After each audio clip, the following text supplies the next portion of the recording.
Dear student, welcome again in remaining part of chapter 8. Here we learn the remaining part of the chapter. First we learn here about the revenue system during the Akbar's period.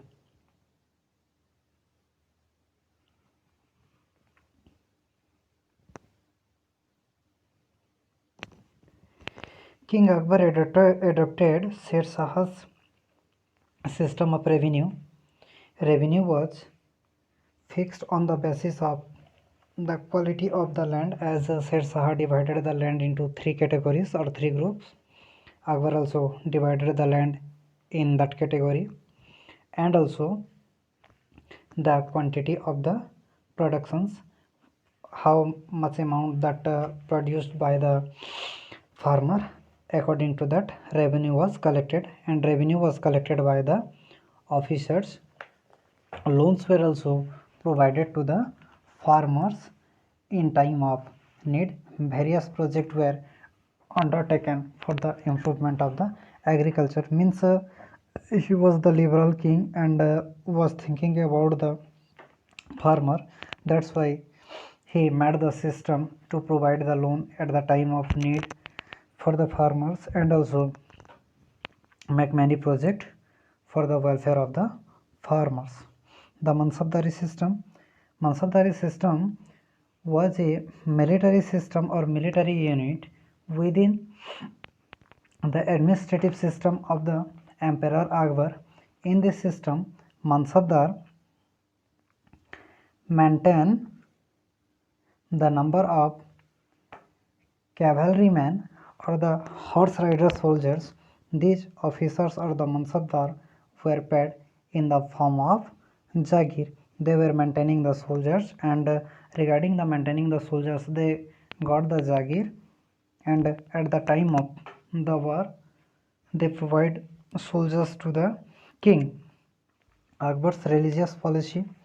Akbar followed a liberal religious policy.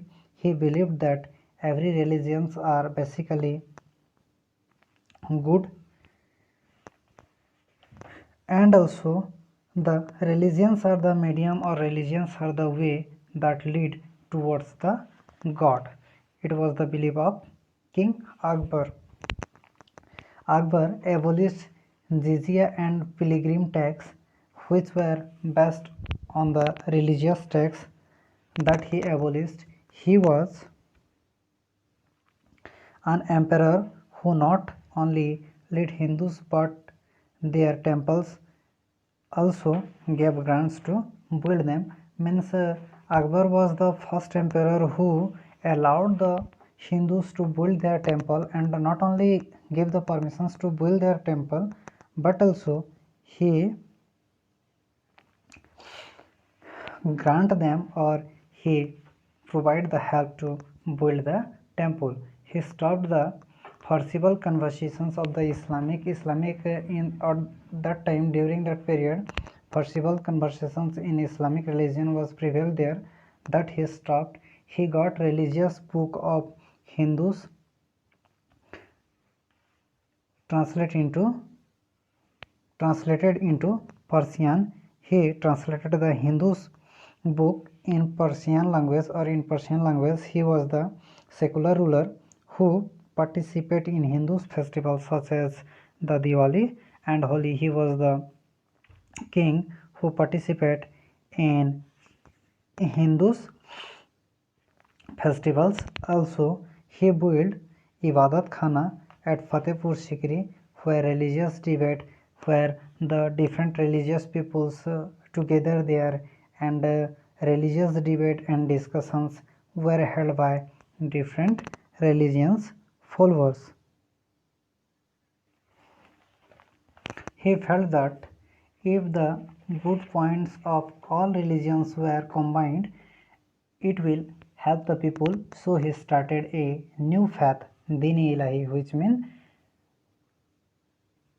way of life. So he felt that if the good points that are in each and every religions, if they combined together, the good points of each and every religions will help the people. So he started a new faith, Dini Ilahi, and which means, or the Dini Ilahi means way of life.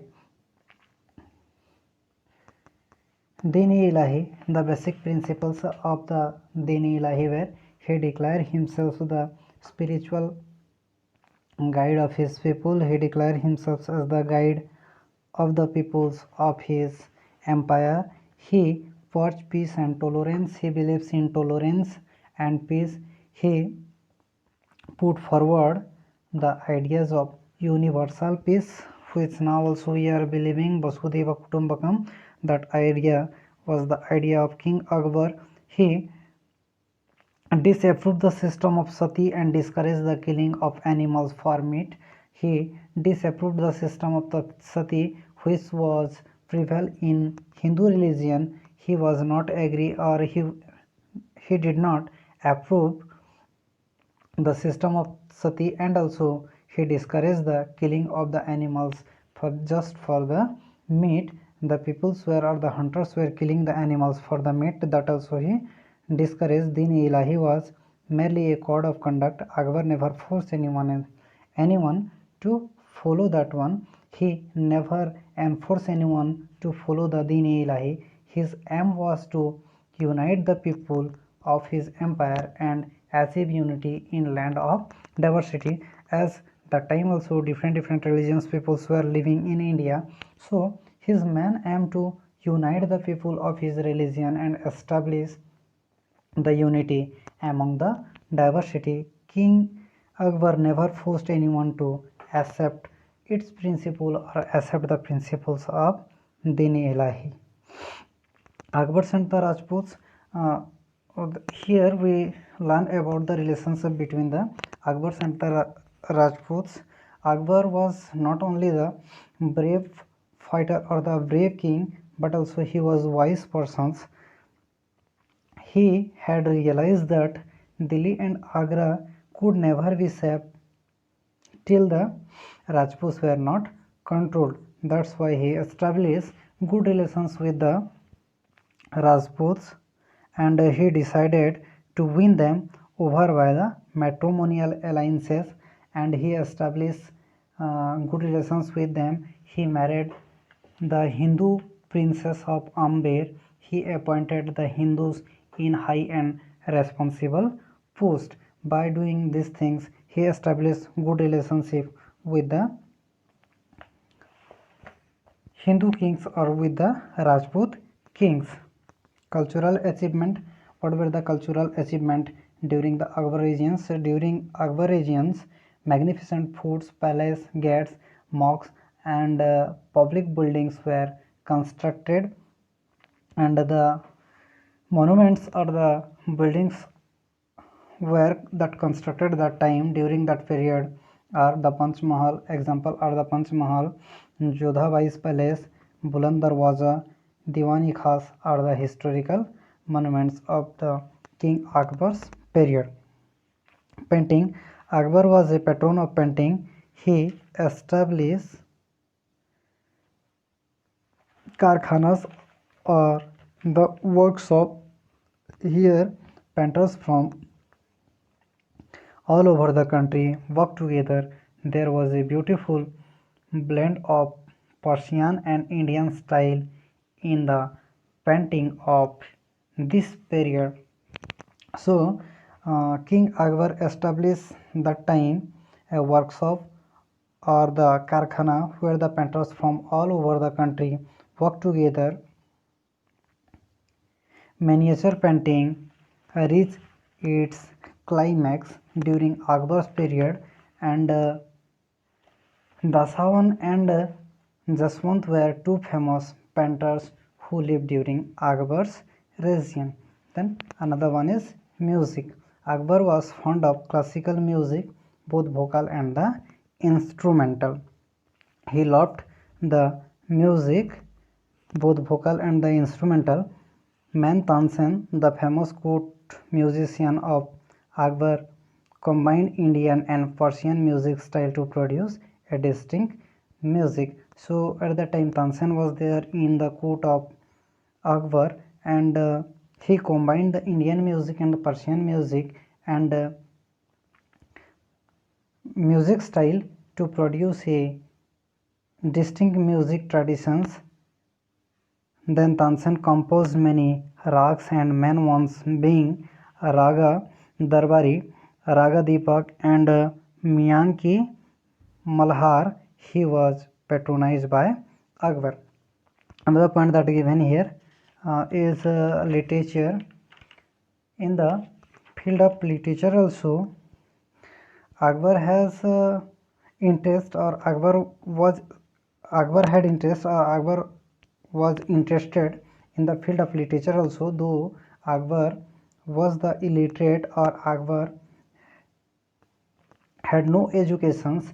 He had keen desire for the knowledge. Akbar had two great scholars in his court, Abul Fazl, and another one is Faizi. Abul Fazl wrote Akbarnama, and Akbar encouraged Fazai to translate Ramayana in Persian. Akbar encouraged poetry in both Hindi and Persian. Vallabhacharya, Kesavadasa, Tulsidasa, Surdasa were famous Hindi poets of that time.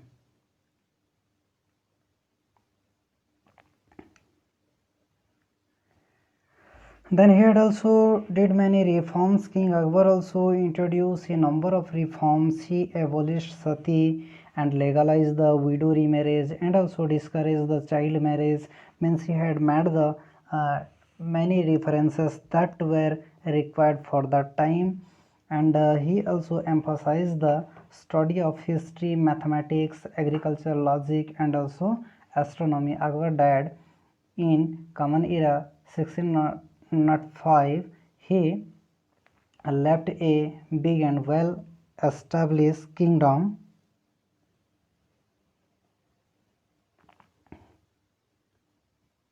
Or